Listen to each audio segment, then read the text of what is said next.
اردو کور کے معزز دوستوں، میں ہوں ماجد ملک اور آپ تمام دیکھنے اور سننے والوں کو السلام علیکم۔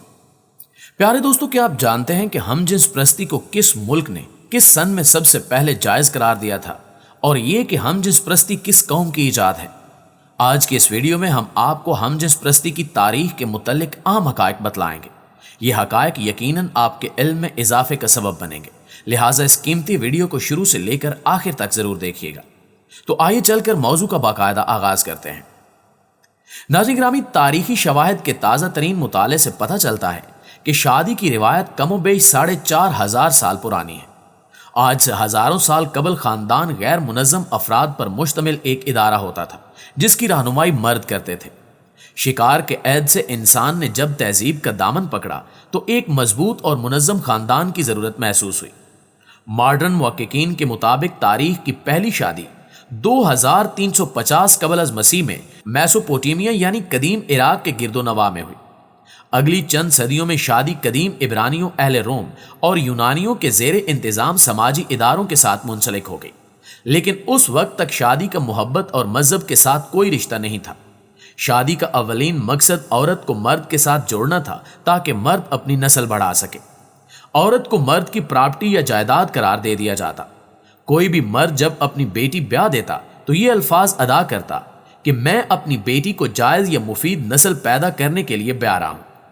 قدیم عبرانی مردوں کو یہ حق حاصل تھا کہ ایک سے زائد شادیاں کریں، جبکہ شادی شدہ یونانی اور رومی مرد آزادانہ طور پر اپنی جنسی خواہشات کو پورا کرنے کے لیے جسم فروش عورتوں اور کم عمر بچوں سے جنسی ملاپ کرتے، جبکہ ان کی بیگمات کے لیے ضروری تھا کہ وہ 4 دیواری تک محدود رہیں۔ شادی شدہ عورتوں کے لیے لازم تھا کہ وہ مرد کی پسندیدہ نسل پیدا کریں، بصورت دیگر مرد انہیں فارغ کر کے دوسری عورتوں سے شادی کر سکتے تھے۔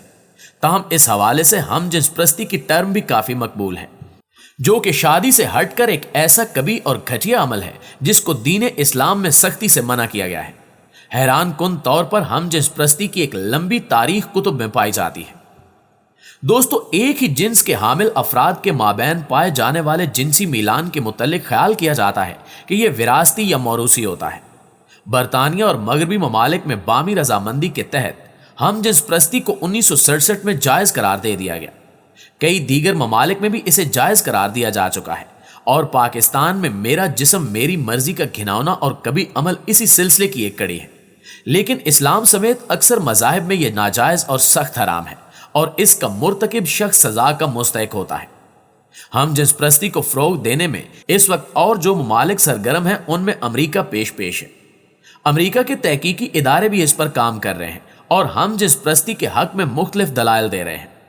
ایک حالیہ تحقیق میں امریکی تحقیقکاروں کا خیال ہے کہ ہم جنس پرست مردوں کی آپس میں شادیاں صحت مند ماحول پیدا کرنے میں معاون ہوتی ہیں۔ محققین کا کہنا ہے کہ شادی کے بندھن میں بندھ جانے والے ہم جنس پرست مرد بیماریوں کا کم شکار ہوتے ہیں، کیونکہ قانونی جیون ساتھی مل جانے سے ہم جنس پرست مرد اس اضطراری کیفیت سے نکل آتے ہیں جس کا شکار وہ ہم جنس پرست ہونے اور اپنا ساتھی نہ ملنے کے باعث رہتے ہیں۔ حال ہی میں بھارتی سپریم کورٹ نے بھی ہم جنس پرستی کو جرائم کی فہرست سے خارج کر دیا ہے۔ اس وقت دنیا بھر کے 113 ممالک میں ہم جنس پرستی کو قانونی تحفظ حاصل ہے، اور شاید آپ یہ جان کر حیران ہوں کہ ان میں مالی، اردن، قازقستان، ترکی، تاجکستان، کرغستان، بوسنیا اور آذربائیجان جیسے 9 مسلم ممالک بھی شامل ہیں۔ ہم جنس پرستی پاکستان سمیت 76 ممالک میں غیر قانونی ہے۔ ہم جنس پرستوں کی عالمی تنظیم ILGA 1978 میں مارز وجود میں آئی، جس کا بنیادی مقصد دنیا بھر میں بسنے والے ہم جنس پرستوں کے حقوق کا تحفظ کرنا ہے۔ اب یہ تنظیم 110 ممالک میں کام کر رہی ہے۔ دوستو، ILGA کو 2008 میں اس وقت شہرت ملی جب اس کی کوششوں سے اقوام متحدہ کی جنرل اسمبلی نے پہلی مرتبہ ہم جنس پرستوں کے حقوق کی توثیق کی۔ اس موقع پر گرما گرم بحث ہوئی۔ اعلامیے کے حق میں 23 جبکہ مخالفت میں 19 ووٹ پڑے۔ اس اعلامیے کے حق میں امریکہ، یورپی یونین، برازیل اور دیگر لاطینی امریکی ممالک نے ووٹ دیا، جبکہ روس، سعودی عرب، نائجیریا اور پاکستان نے مخالفت کی، اور چین اور دیگر ممالک نے رائے شماری میں حصہ نہیں لیا تھا۔ موریتانیہ سمیت کچھ ممالک نے اس قرارداد کو انسانیت کے بنیادی حقوق کو تبدیل کرنے کی کوشش قرار دیا۔ جن ممالک میں ہم جنس پرستی کی اجازت ہے ان میں سے بیشتر ممالک میں اب اسی موضوع پر فلمیں بھی بن رہی ہیں، جیسے اب بھارت میں بھی ہم جنس تعلقات پر فلمیں بن رہی ہیں۔